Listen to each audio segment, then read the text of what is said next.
در ناحیه به نام میر سعید علی حمدانی جشن فرخنده نوروز با ریایه رسم و آیین‌های خاص نوروزی که از گذشتگانمان تا امروز رسیدند نمایش داده شده. همین طور چاره‌بینی در سطح بلند فرهنگی تجلیل کرده شد. طبق نقشه مقامات اجرایی حاکمیت دولتی ناحیه، مرکز چاره‌بینی‌های فرهنگی بخشیده به جشن نوروز باغ فرهنگی و استراحتی در این روز با این گونه شعار آویزه‌های نوروزی زنان و دختران چکم‌پوش همین طور سیمای ایدانه به بر نموده توجه مهمانان و سیاحان را جلب نمودند.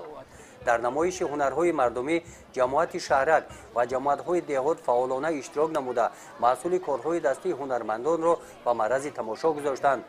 قسم زیادی این زنان و دختران با توسعه شعبه اگنتی مهنت و شغل اهالی در ناحیه به نام میر سعید علی حمدانی هنرهای دوزندگی و بافندگی را از خود نموده در خانه با همین گونه شغل مشغول میباشند. امروز آنها بخشیده به جشن نوروز نمونه‌های کارهای دستی خود را به معرض تماشا گذاشتند. این محصولات‌ها پسند مهمانان گردیدند. در نمایش هنرهای مردمی بخشیده به جشن نوروز کدبانوها طعام‌های خاص نوروزی هفسین و هفشین سومنک و دیگر طعام‌ها را تیار نمودند. باعث دستگیری است که در ناحیه به نام میر سعید علی حمدانی بازی‌های ورزشی ملی کودکانه احیا می‌گردند. یکی از این بازی‌ها پنجک بازی بوده. با آن امروز دختران توجه کلان دارند. مردم باشند در این روز تخم بازی را به یاد آوردند. یکی از عنعنه‌های نوروزی دور کردن کینه و عداوت، آشتی کردن با همدیگر را با آغوش گرفتن است. این عنعنه نوروزی تاجیکانه در این ناحیه رعایت می‌گردد.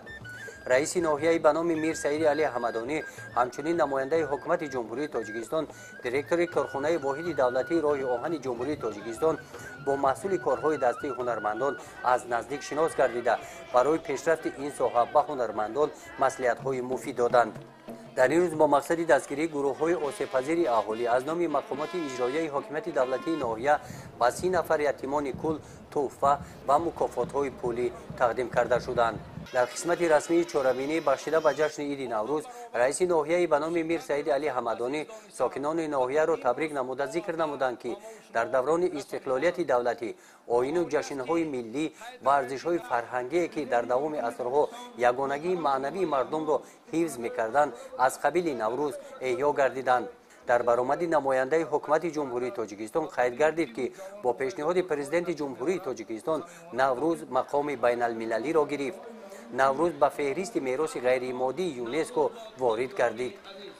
در قسمت فرهنگی چاره‌بینی بخشیده به جشن نوروز برنامه ادانه کنسرتی منظور اشتراکچیان جشنواره نوروزی گردانیده شد. تنتنه‌های ادانه بخشیده به جشن نوروز با برگزاری دیگر چاره‌بینی‌ها در ناحیه تا بگاه ادامه یافت.